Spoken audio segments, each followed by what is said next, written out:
ఇక కాంగ్రెస్ పాలనలో మంత్రులకు బ్యూరోక్రాట్లకు పడడం లేదు. తాజాగా స్కూల్ యూనిఫామ్ల పంపిణీ ఆలస్యంపై ఓ అమాత్యుడు సీనియర్ ఐఏఎస్ పై సీరియస్ అయ్యారని టాక్ నడుస్తున్నది. మంత్రి అతిపై సదరు అధికారి సైతం గరం అయిన ఘటన వెలుగులోకి వచ్చింది. త్వరితగతిన నిర్ణయాలు తీసుకోకుండా అధికారులపైకి నెపాన్ని నెడుతున్నారని సదరు అధికారి ఘాటుగా స్పందించినట్టు సచివాలయ వర్గాల్లో చర్చ జరుగుతోంది.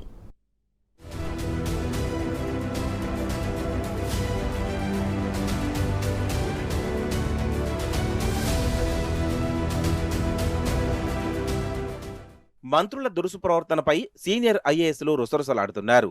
త్వరితగతిన నిర్ణయాలు తీసుకోవడంలో వైఫల్యం చెందుతూ పథకాల అమలులో జాప్యం జరిగితే మాత్రం ఆ నెపాన్ని తమపై నెడుతున్నారని పాలకులపై అసహనం వ్యక్తం చేస్తున్నారు.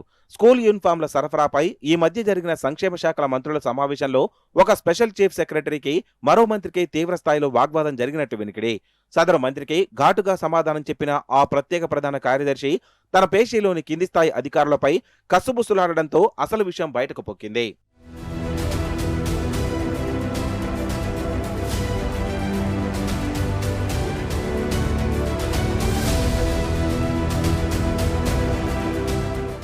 స్కూల్ యూనిఫామ్ల వ్యవహారంలో 2,000 కోట్ల స్కామ్ జరిగిందని బీఆర్ఎస్ డిప్యూటీ ఫ్లోర్ లీడర్ మాజీ మంత్రి హరీష్ రావు ఆరోపించారు.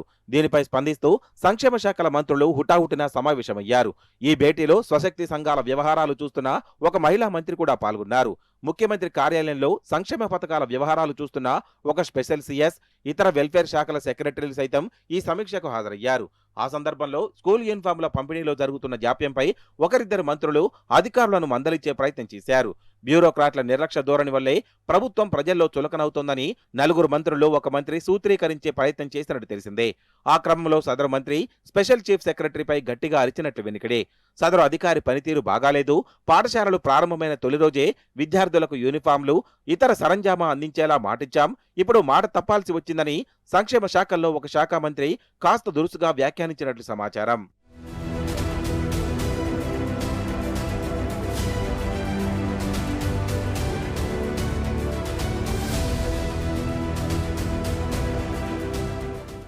మంత్రి నిందారోపణలకు నొచ్చుకున్న ప్రత్యేక ప్రధాన కార్యదర్శి కూడా అదే స్థాయిలో కొంత ఘాటుగానే సమాధానమిచ్చే ప్రయత్నం చేసినట్లు గుసగుసలు వినిపిస్తున్నాయి. ఇలా అవమానించడం సరికాదని గరమయ్యారని, రాత్రింబవళ్లు తాము పనిచేస్తుంటే నిందలు వేయడం బాధగా ఉందంటూ ఆ సీనియర్ బ్యూరోక్రాట్ సైతం గట్టిగానే బదులిచ్చినట్లు సంక్షేమ శాఖల వర్గాల బోగట్టా.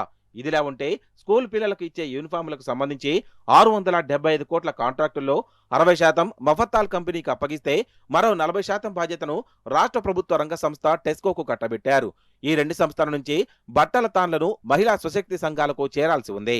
ఒక్కో విద్యార్థికి 2 జతల బట్టలు చొప్పున మొత్తం 28 లక్షల మందికి 56 లక్షల యూనిఫామ్లు కుట్టి సరఫరా చేయాల్సిన బాధ్యత స్వశక్తి సంఘాలది. కాగా అటు టెస్కో నుంచి గాని ఇటు మఫత్కాల్ నుంచి గాని బట్టల తాన్లు స్వశక్తి సంఘాలకు చేరలేదన్నది అధికారుల వాదన. టెండర్ల ప్రక్రియ ఆలస్యం అవ్వడమే ఇందుకు కారణమన్నది ఉన్నత స్థాయి అధికారుల ఉవాచ.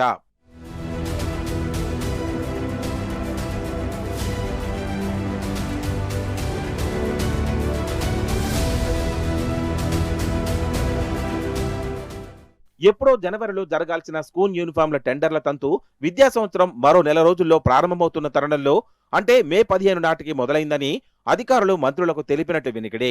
అసలు యూనిఫామ్తో పాటు విద్యార్థులకు ఇతర సరంజామా ఇచ్చేందుకు అనుమతులే మే నెల వరకు ఇవ్వకుండా టెండర్ల ప్రక్రియ సైతం మే 15 వరకు మొదలు కాని సంగతిని గుర్తు చేసినట్టు తెలుస్తోంది. మరి ఇంత తక్కువ సమయంలో యూనిఫామ్లు అందించలేదని ఆడిపోసుకోవడం ఎంతవరకు సమంజసమని మంత్రులను స్పెషల్ సీఎస్ ప్రశ్నించినట్లు సమాచారం.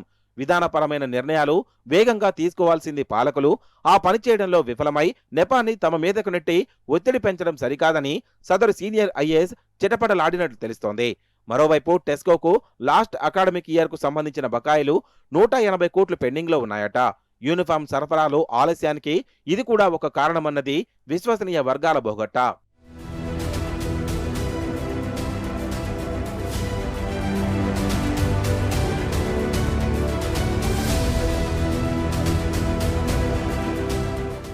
మంత్రుల సమావేశం నుంచి బయటకు వచ్చిన తర్వాత సదరు సీనియర్ బ్యూరోక్రాట్ తన పేషీలోని సిబ్బందిపై గరం అయినట్టు వినికిడి. తద్వారా విషయం బయటకు పొక్కి సచివాలయంలో హాట్ టాపిక్ గా మారింది.